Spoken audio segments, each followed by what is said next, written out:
সবাইকে শুভেচ্ছা।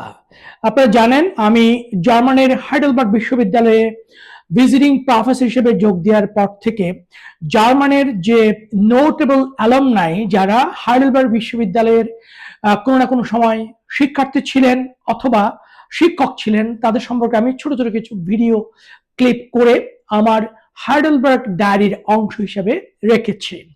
দীর্ঘদিন গ্যাপ দিয়েছি নানান একাডেমিক এবং প্রফেশনাল ব্যস্ততার কারণে আমি আসলে সব নিয়মিতভাবে ভিডিওগুলো করতে পারিনি।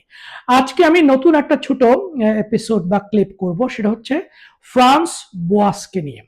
ফ্রান্স বোয়াস অ্যানথ্রোপোলজির দুনিয়াতে একটা লিজেন্ডারি নাম। তার কারণ হচ্ছে ফ্রান্স বোয়াসকে বলা হয় আমেরিকান অ্যানথ্রোপোলজির ফাউন্ডিং ফাদার।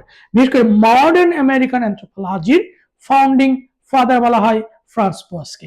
সেই ফ্রান্স বোয়াস 1877 সালে হাইডেলবার্গ বিশ্ববিদ্যালয়ের ছাত্র হিসেবে ভর্তি হন এবং তিনি এখানে ম্যাথমেটিক্স, ফিজিক্স এবং জিওগ্রাফিতে আন্ডারগ্রেড করার জন্য এখানে ভর্তি হন এবং তিনি এখানে ছাত্র থাকাকালীন অবস্থায় ইমানুয়েল কান্টের ফিলসফিতে তিনি ট্রেন হন, দীক্ষিত হন। কিন্তু তিনি এখানে পড়াশোনা কন্টিনিউ করেন নাই। এখান থেকে তিনি চলে গেছেন ইউনিভার্সিটি অফ বনে এবং বনেও তিনি খুব বেশি দিন কন্টিনিউ করেন নাই, কিন্তু তিনি পিএইচডি করেছেন 1881 সালে ইউনিভার্সিটি অফ কেল থেকে, জার্মানির একটা বিশ্ববিদ্যালয় থেকে। কিন্তু ফ্রান্স বোয়াস হাইডেলবার্গ বিশ্ববিদ্যালয়ের যে নোটেবল অ্যালামনাই তার মধ্যে অন্যতম হিসেবে বিবেচিত। ফ্রান্স বোয়াস 1902 সালে তিনি এর মধ্যে আমেরিকাতে 1888 সালে তিনি আমেরিকা গমন করেন এবং 1902 সালে আমেরিকার বিখ্যাত বিশ্ববিদ্যালয় কলম্বিয়া বিশ্ববিদ্যালয়ে অ্যানথ্রোপোলজি ডিপার্টমেন্ট প্রতিষ্ঠা করেন এবং এই কলম্বিয়া ইউনিভার্সিটির অ্যানথ্রোপোলজি ডিপার্টমেন্ট হচ্ছে ইউএস একাডেমিয়াতে প্রথম নৃবিজ্ঞানের শাস্ত্রীয় চর্চার প্রথম প্রতিষ্ঠিত বিভাগ।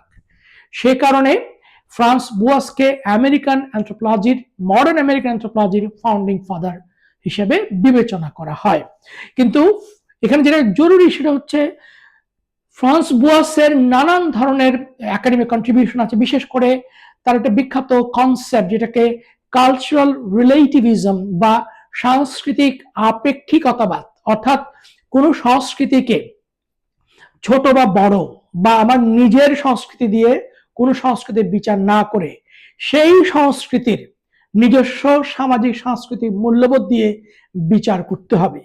এই ধারণাটিকে বলা হয় কালচার রিলেটিভিজম, অর্থাৎ হাই কালচার লো কালচারের যে ধারণা এবং হাই কালচার লো কালচারের ধারণা দিয়ে বিশ্বব্যাপী মানুষ যে সংস্কৃতির মধ্যে একটা উঁচু এবং নিচু একটা বৈষম্য তৈরি করেছিল, সেখান থেকে বের হওয়ার জন্য সেখানকার বাইরে একটা সমতার চিন্তা থেকে, অর্থাৎ কোন একটা সংস্কৃতিকে অন্য সংস্কৃতি দিয়ে মাপযোগ করে তার চেয়ে বেটার নাকি বেটার না, এই যে একটা চিন্তা, সেটার বাইরে গিয়ে প্রতিটা সংস্কৃতিকে তার নিজস্ব মূল্যবোধ দিয়ে বিচার করবার যে তাত্ত্বিক যে ঘটনা, যেটাকে সাংস্কৃতিক আপেক্ষিকতাবাদ বা কালচার রিলেটিভিজম বলে, সেটা এই ফ্রান্স বোয়াস আসলে ইনভেন্ট করেছিলেন, ইন্ট্রোডিউস করেছিলেন, যেটা বিশ্বব্যাপী নৃবিজ্ঞানের চর্চায় এখনো পর্যন্ত one of the fundamental guiding principal হিসেবে